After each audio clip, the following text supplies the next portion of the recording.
Awesome. So it's top of the hour, so I thought I'd kick off. It's very interesting being in a room this full. Usually it ends with, we, the jury, find the defendant. But we'll try to go from there. Also, I should stay closer to this. So to kick things off, I'm Ryan Nolette. I'm currently the security technologist at Squirrel. If you've never heard that title, neither have I. It basically means I'm an internal security consultant or security guard, you know, cleaner of waste, SVP, volcano taming, whatever you'd like. Last 15 years, I've been doing incident response and forensics, and now I've kind of moved into more blue teaming and threat hunting and try to do a more proactive approach.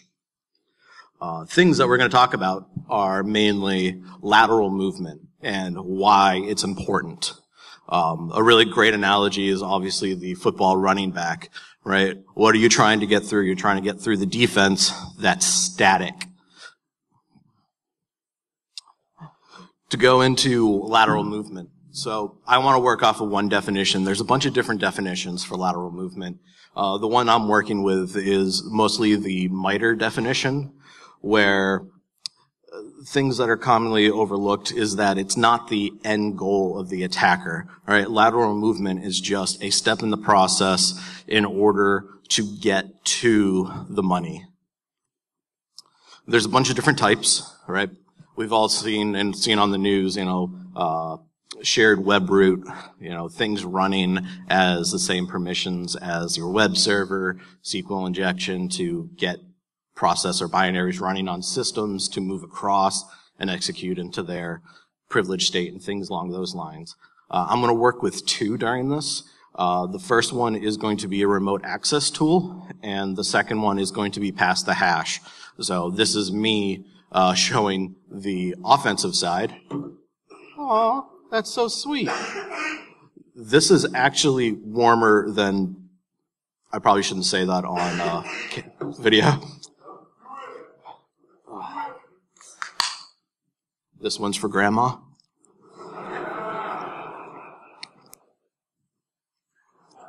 Wow, that...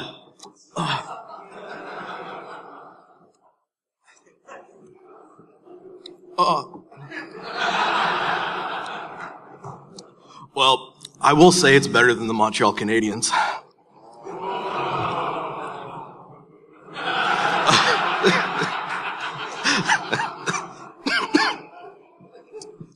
Moving on, now to the technical portion.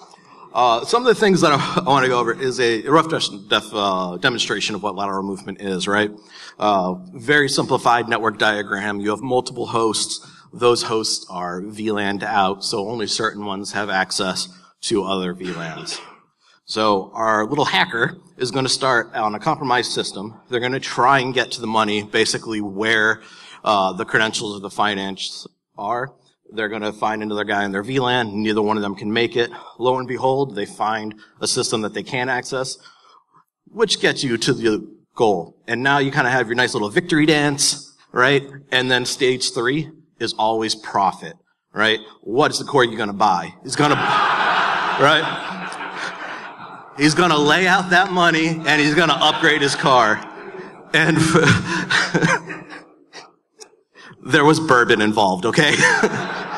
Which also leads me to my next slide of the attacker personal life cycle. He starts off in his little, Pinto 1984 Honda, and he's going to make some quick money, right? He's going to be a kiddie, little script kiddie and get some fast cash. Then he's going to upgrade his car. He's going to forget to pay his taxes, and he's going to get Al Caponed and into prison. Rinse and repeat, right? That's kind of the life cycle of what we see at a lot of attackers, right? In the news, we always see, Eastern European hacker gets arrested and the guy owns 10 Ferraris, as if that wasn't going to give him away, right? But what matters is the lateral movement process, right? There's 5 key stages to it, and how I'd like to put them out is, the first one is infection, right? This is what I call can scripts or can corgis, right? These are the pre-existing things that somebody can just pop open. This is, buying your exploit kit. This is, buying something that's pre-configured where it's just malware as a service. You're just trying to get onto that system via an exploit. The next one up, I'm calling the Corgi Russian hacks, because it's basically where the attacker now has actual access to the system. So in the example I'll be showing you is, this is a infected system. The user ran a binary, and basically it created a reverse TCP connection out, which then gives me a Meterpreter shell. In the real world, this is a CNC server that's basically just listening for phone home attempts from the infected system, that then the attacker can manually get on whenever he feels like, and either run pre-configured scripts or actually manually go on and start searching. Which leads me to Detective Corgi, because Corgi theft is not something you want to Google, and so I'm sticking with the Sherlock Holmes Corgi on this one for finding shit. This is where the guy's actually doing reconnaissance. And I'll bring you through a bunch of the different reconnaissance, but mainly I'm looking for, what systems I can connect to, what users are on this system, mounted drives, things that I can use and abuse to further my goal and eventually make my way to where the money is. The next one up is, I don't have a good term for it, password Corgi. If anyone's got a better name, let me know. We'll patent that shit. But this is going to be Credential Theft. In this case, I'm just using Mimikatz. It's simple, it's easy. Most systems let it run for some reason. And then finally, lateral movement. This is where the attacker gets really freaking excited, right? Because now you've already mapped out where you want to go next. You now have credentials that you could possibly log into these other systems for. Now it's time to make an engineer or IT admin cry, because now you're going to start moving across their environment. What you're seeing here is something that I've cut out major components of because I don't feel like getting sued. This is me creating a backdoored putty executable. All I'm doing is I'm tossing the reverse shell into it pretty much and just having it phone home when it's run. Very simple. I figure if you already know how to do this step, it doesn't matter about the rest of the stuff I'm going to show you, because you probably already do it. But for those of you that this is the first time seeing somebody create a backdoored executable, you are missing components. Totally upfront about that. OJ's lawyer is no longer available, so it's kind of quiet now. What we're going to see is I just renamed it. Originally I called it badguy.exe just for simplicity. I renamed it to putty.exe because that's what I'm actually going to toss up on, compromised website, whether it's your CNET or SourceForge or whatever. I can just throw it up there and people are going to download it because they click on the first thing that's available on Google results. Once it's run, I'm going to get my Meterpreter session. So what I've done here is, this is all manual right now. In real world with your CNC infrastructure, this is all automated. But to kind of show you the steps, this is me waiting and listening for this connection to come home. God, that's smearing off. This is kind of listening and waiting for something unique to come in, right?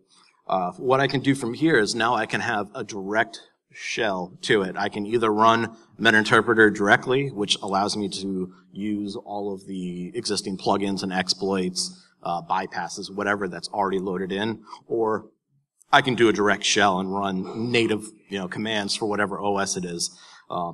In this case, it's Windows, and it's Windows 7. The system itself I chose is only Service Pack 1 because I wanted to use an exploit that I know is patched. So if somebody tries to repeat this, they can't in the wild, unless you're in the government, financial firm, healthcare, or some other person that forgets to patch. Moving on, once again, OJ's lawyer is not available. What we're going to do is, now that the malicious binary has been executed and the connection is set up, we're going to start poking around. So first thing I want to do when I get on this host is, what privileges do I have? Am I just in the user space? Am I a local admin? Am I domain admin? What can I do? What we see here is this company has a good practice. All the users are not local admins. They are just regular standard users with nothing fancy. That's great for that company, but terrible for me as an attacker because I really want privilege. I want to be able to use and abuse this. So what I'm going to do is I'm going to load up a UAC bypass. That's your user access control. For those of you who don't know, when you run, I think everything past like Vista's last patch or whatever, it's that annoying pop-up that you get when you try to execute something and it says, do you want to run this in a higher privilege level? Sorry. And and you have to click OK, and then it allows you to execute that binary. So that's going to stop me from actually executing things. Sorry, the microphone has performance anxiety. Stay. I swear this has never happened before. Sober. And what we're going to do from here is we're going to kind of use and abuse that system. There's a very commonly known UAC bypass that you can do directly from Meterpreter.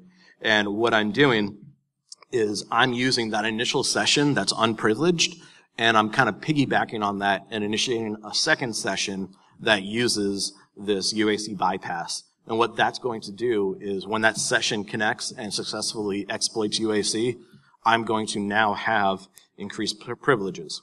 So on the left, you see before I did my bypass, and on the right, you see after I did my bypass. This is kind of what I call the pissed list, because the longer it is, the madder you'll get as a blue teamer. And this is not something that you really want to see in your environment happening. Totally things that you can prevent, and we'll go over a couple of them towards the end. Lastly, at the bottom, we're going to see one of my nifty tricks. This is me moving from one process to another.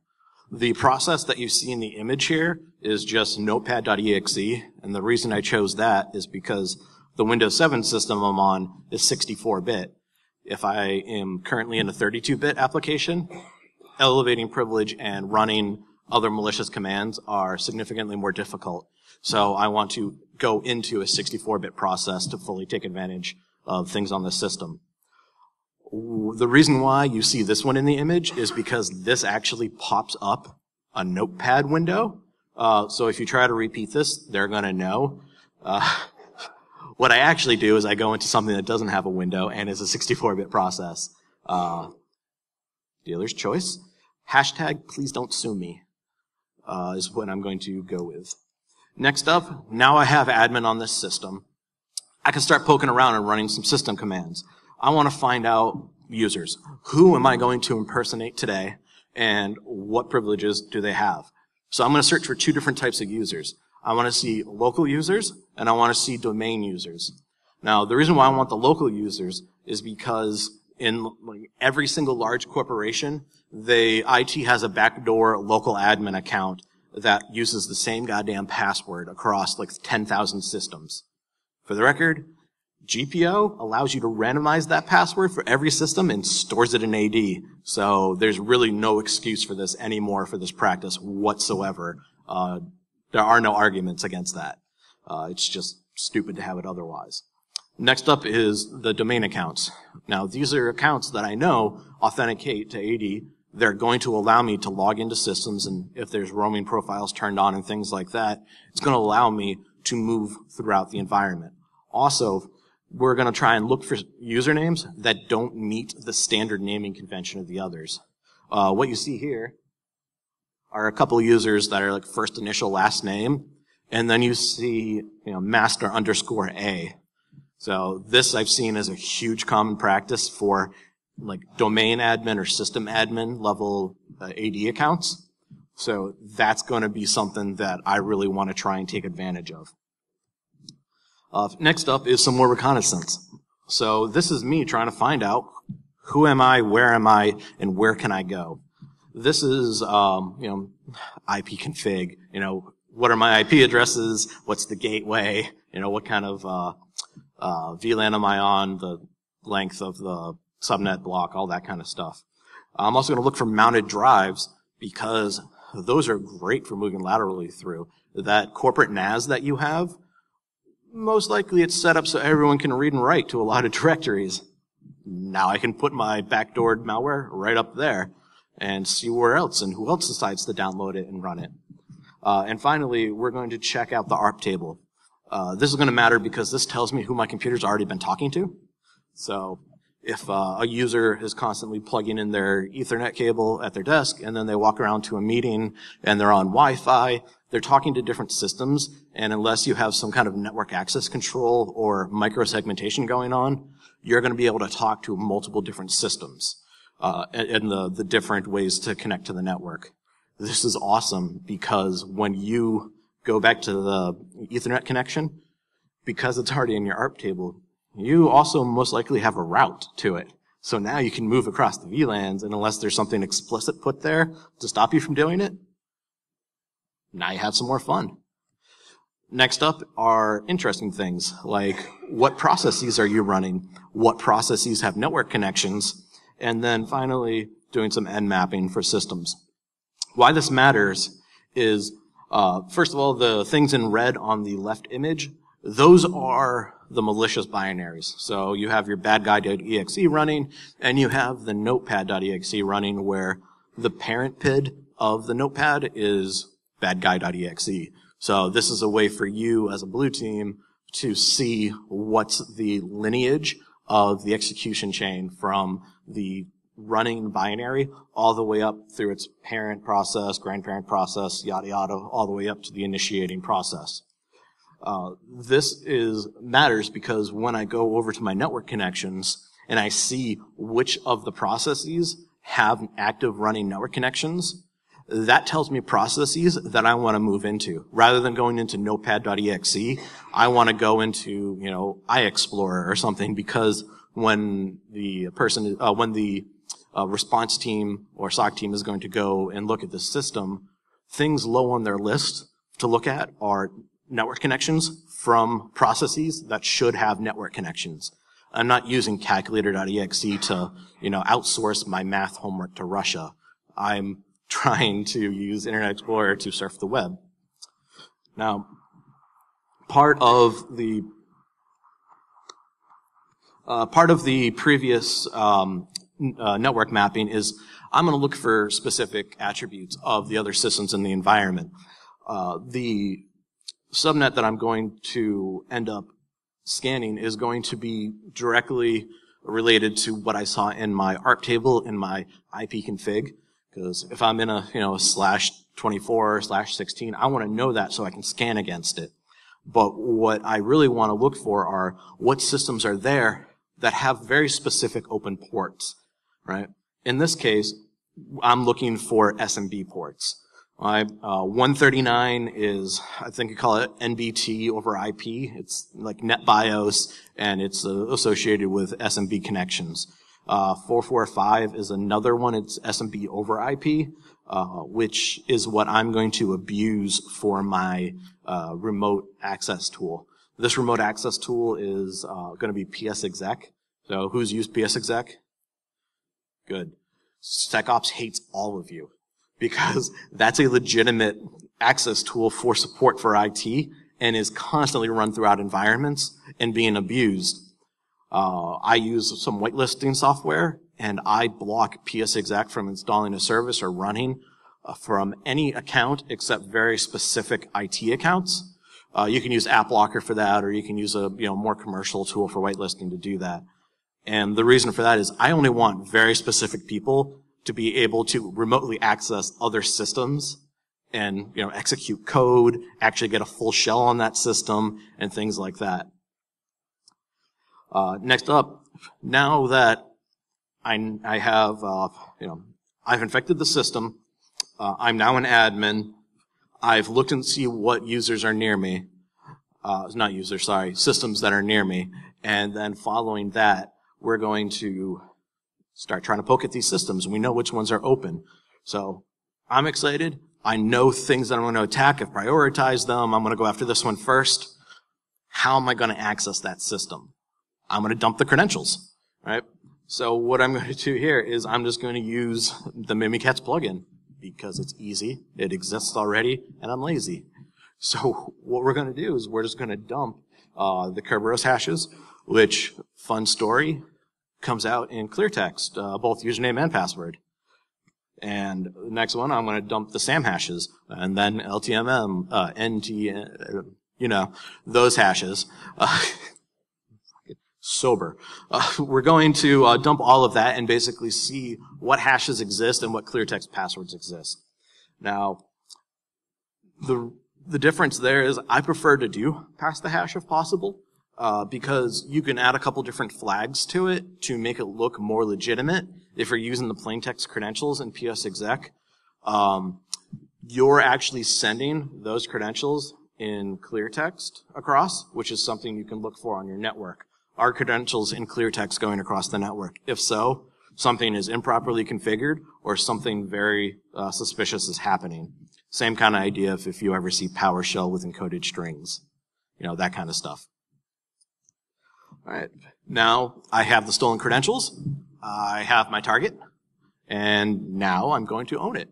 I'm just going to use the psexec plugin, and I'm going to give it the username and the hash for that, the password hash for it, and I'm successfully connected.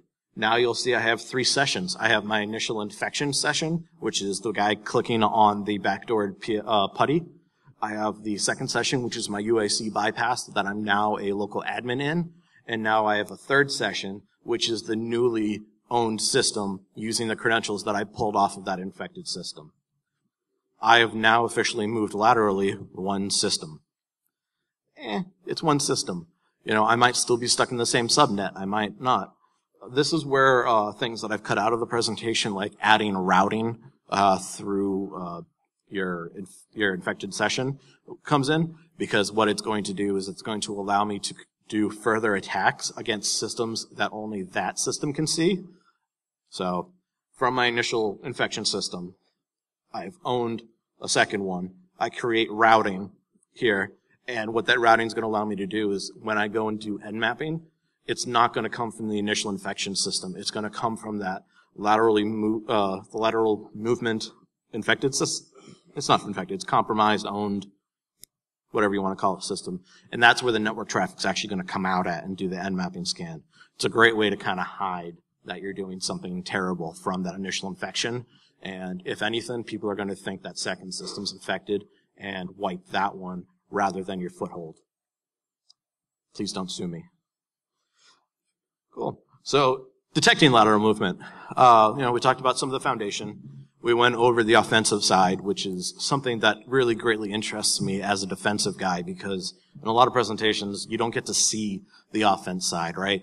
All they get to see are the after effects of what they did, right? They moved laterally.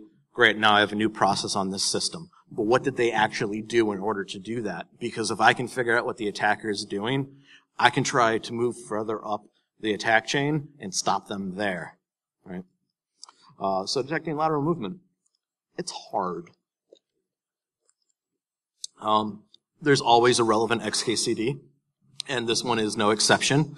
I make no hiding of how much I detest NGAV as a term or other automated methods of detection. And the reason for that is, right now, detecting things is really more art than science. You have to have experience at looking for things to try and get a hint of, this is something that's bad and I should probably go poke at it or look at it. And it's really hard to automate that stuff in the current languages. If people are being successful at it, point me to your GitHub. I'd love to see what you're working on and help out where I can. But in this case, what we're going to do is we're going to specifically look at not exactly IOCs, but probably closer to what's defined as TTPs. I'm going to look for a bunch of things that are further up the kill chain. So rather than looking for a hash on a system, I'm going to mine your Windows events. So these are login events. These are events that kind of show different failed logins and stuff.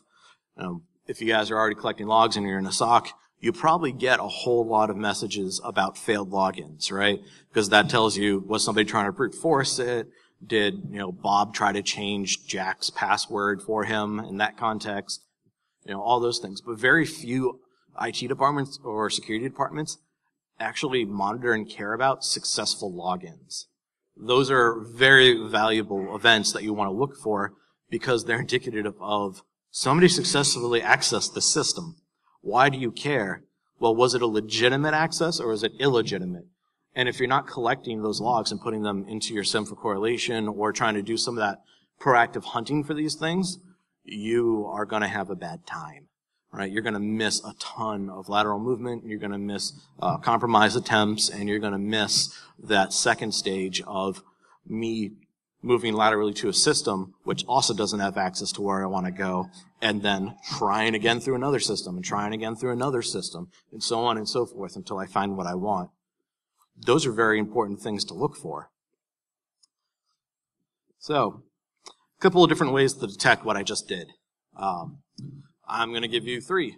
The first one is going to be your indicator search, right? This is what I consider level 1 hunting. All right, everybody defines threat hunting differently. I don't think that threat hunting needs to be extremely advanced for people.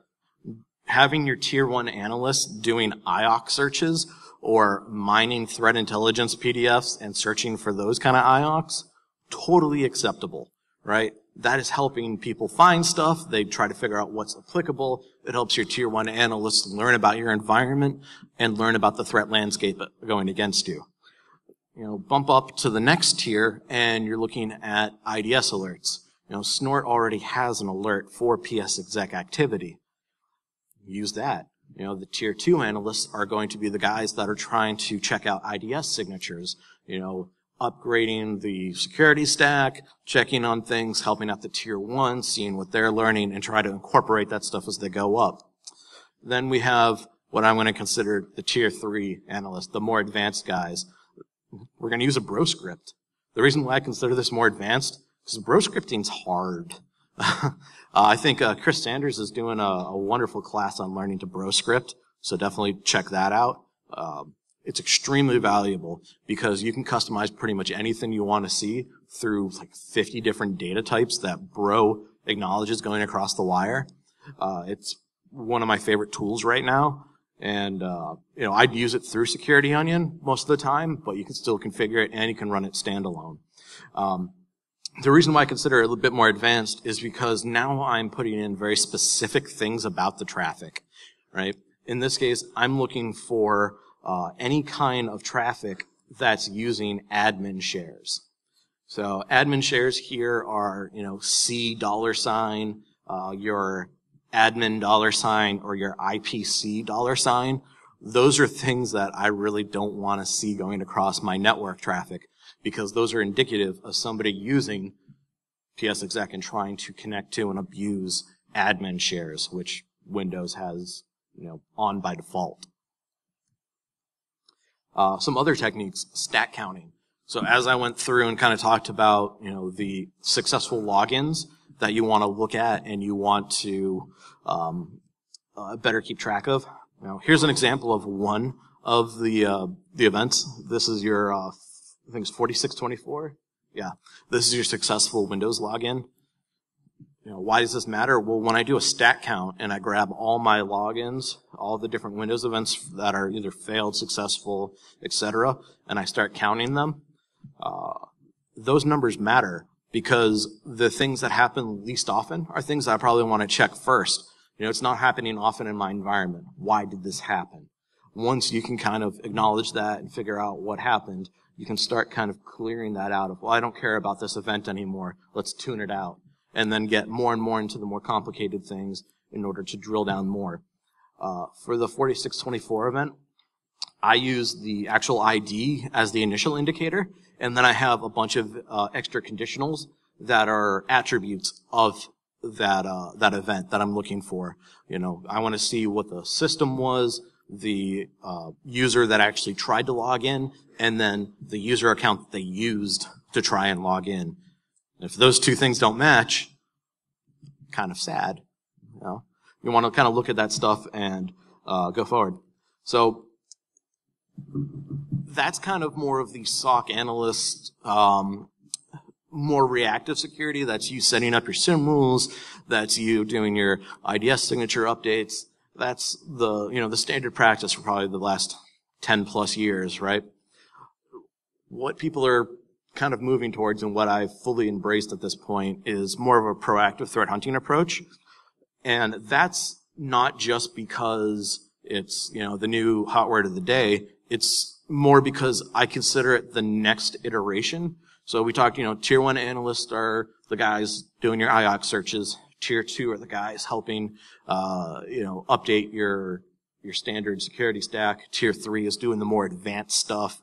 They're the guys playing around with, Elastic Stack to try and match things. They're creating the bro scripts, etc. Where do those guys go from there? Well, I see kind of like the next tier up are the guys that are doing the proactive threat hunting. The things that you're not commonly looking for and trying to dig in and find the stuff. So what I want to walk you through is like my 4-part process. This is what I teach to analysts right now, this 4-part process. And this is broken down for this specific attack. Now, because I have this way too small on the screen, what we're going to go to is the hypothesis. So when I see threat hunting talks, I commonly see people go, I'm here to find evil. That's not how I define threat hunting. To me, threat hunting is the validation of a hypothesis. Whether or not I find something malicious doesn't matter to me. It's about the validation of the hunt. I am stating, I believe that attackers are abusing psexec for lateral movement. That is what I want to validate. I want to go through all my logs. I want to hunt for specific attributes of psec usage, of lateral movement usage, and all these other attributes. And I want to say 100% black and white. Yes, somebody has done this, or no, somebody has not done this. To me, that is the threat hunt. It is the validation of that hypothesis. And the reason why I find that important is because that's a repeatable process. When you're trying to sell, to your upper management what you want to do, you always have to use the businessy terms. Return on investment, high value target, synergy, whatever kind of term you feel like using that day. You have to, in order to be a very successful security practitioner, you have to know why the business gives a shit, because they're paying you, right? Security is not a moneymaker. It is always a cost center. You are always going to affect your business's bottom line. How to change that kind of view in your upper management is to show them return on investment. By spending a few hours looking for all this stuff, I've just saved us a few $1 million, right? We are not the next guy in the news because I've already gone and looked for this and found it before it became a problem. It's the I'm not going to name names of companies. We all know who's in the news right now. But, doing these proactive things, you can find stuff earlier on. By doing these different tiers, you're able to look for the known bad that's complicated to find, and then the unknown bad, the things that people are trying to try now. And it allows you to take that information and put it into your proactive detection model, right? The whole point of these different tiers is to be a circle. You're trying to combine disparate data sets, right? You are trying to start that full cycle. When something gets escalated from tier 1 to tier 2, it's their job to validate those findings, not find evil, validate what came up to them. Is this a true positive or false positive? Same thing for the next tier up, tier 3. Is this false positive or a true positive? And then up to the threat hunting, where they're kind of more or less defining their own stuff of true positive and false positive. Then you take your findings and you bring them back to tier 1. And tier 1 is then going to go and try and validate your findings, because as part of the threat hunt, you've documented your stuff, right? You've commented your code. You've done all this work at a higher level, which then they can see work with, and then learn from, which will help build them up to the tier 2 and eventually continue that cycle going through. And that part of the iterative process is extremely valuable, and it shows the return on investment to your bosses. And it's kind of what helps me cut paychecks to the people that I have coming in. The problem with trying to create relationships between disparate data sets is that they're all different. So we have to find the common fields between them and connect them.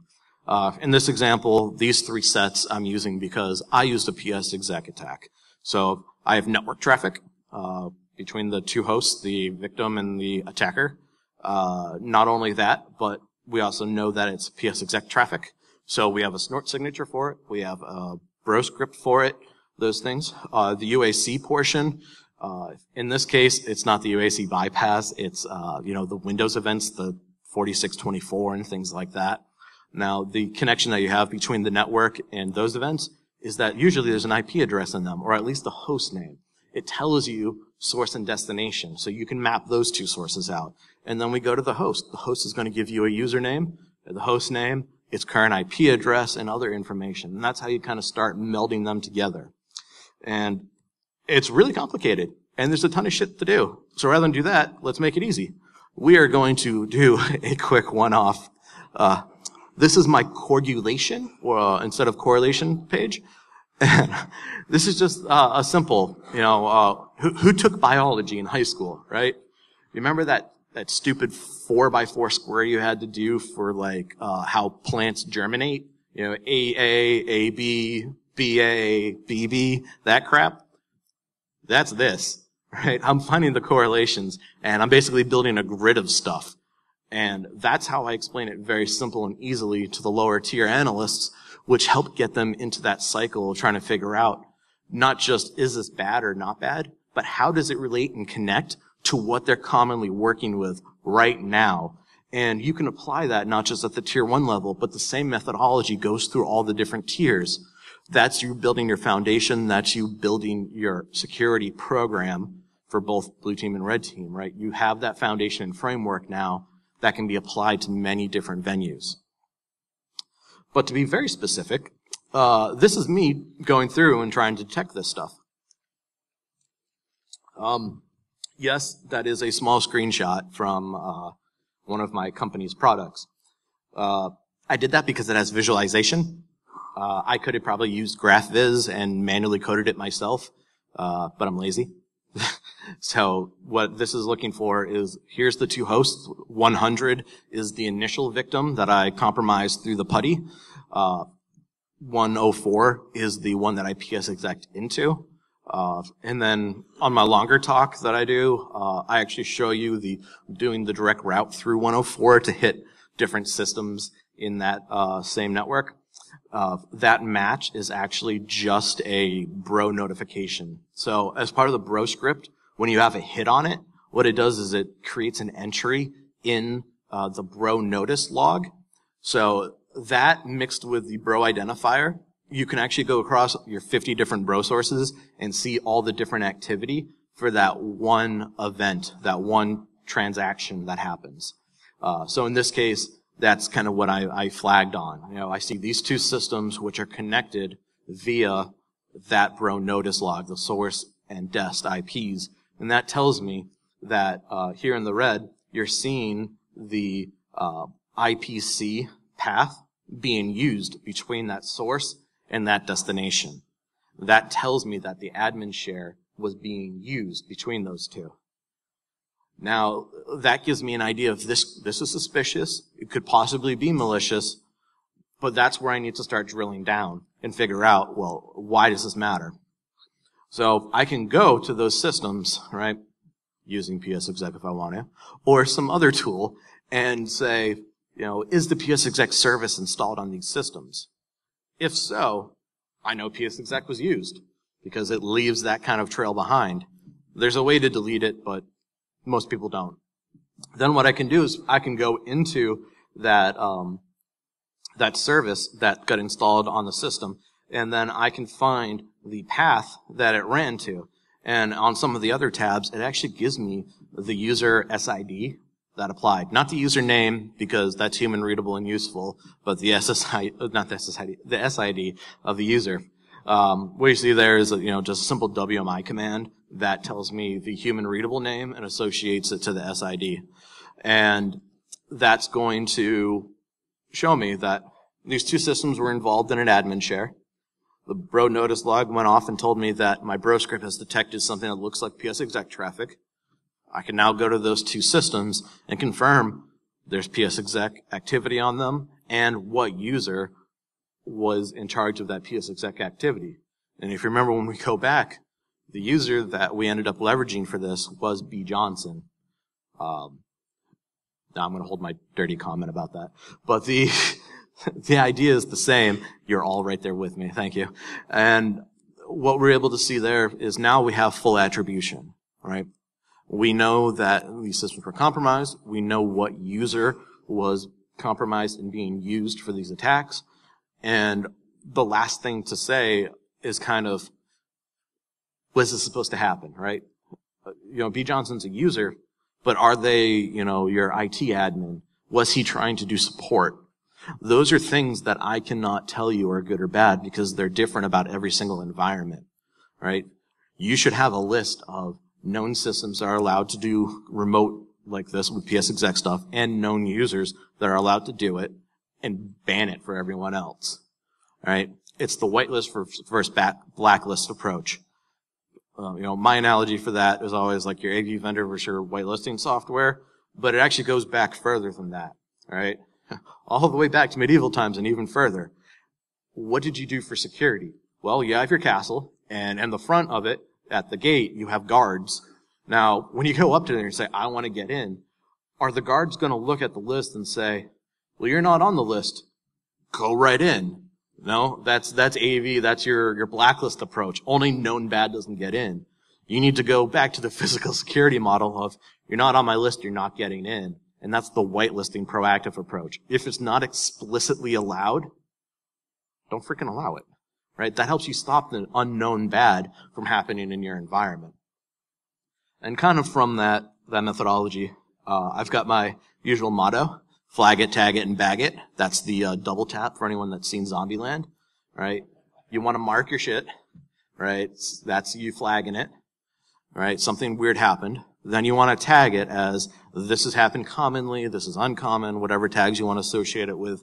It's that IT user, or it's not the IT user. And then you want to bag that. You want to rip that crap off your network. And that's, not the APT, let it, see what they do and all that. That's a different methodology. This is the scorched earth practice. So, questions? Yes?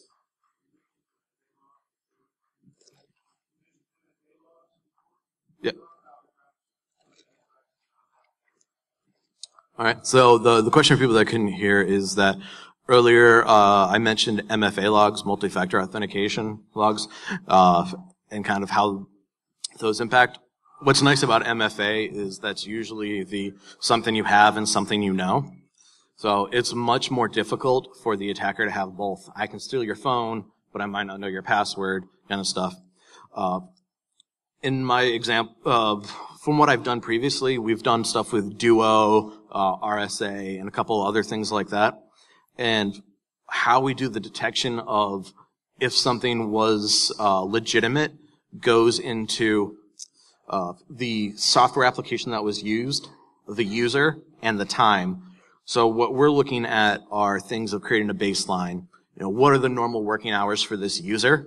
And did a authentication attempt happen after hours? That kind of raises its suspicious level. But that's not a reason on its own to go after it.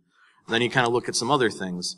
Duo has been a pain in my ass for the reason of if you use your Duo authentication as part of like your DevOps cycle where you have it coded in for think like WinSCP, you're trying to connect to your Amazon instance and you are transferring data from it. You're using WinSCP because you have a Windows computer. And then you close the WinSCP window. Well, fun story. That doesn't end the connection. So it'll constantly try to re-authenticate through Duo. but all the users getting this bunch of text messages about duos trying to authenticate, and they keep saying no, no, no, and now you have a log of 2,000 duo authentication attempts. So it's all about trying to find the attribution, the MFA stuff, the hours surrounding it, and the systems involved. For each one of those stages is how you kind of give it a score. And if it's above your threshold, that's where you start saying suspicious. We need to actually further investigate it. I hope that kind of answered it. Cool. Anyone else? Cool. Well, thanks for your time, guys.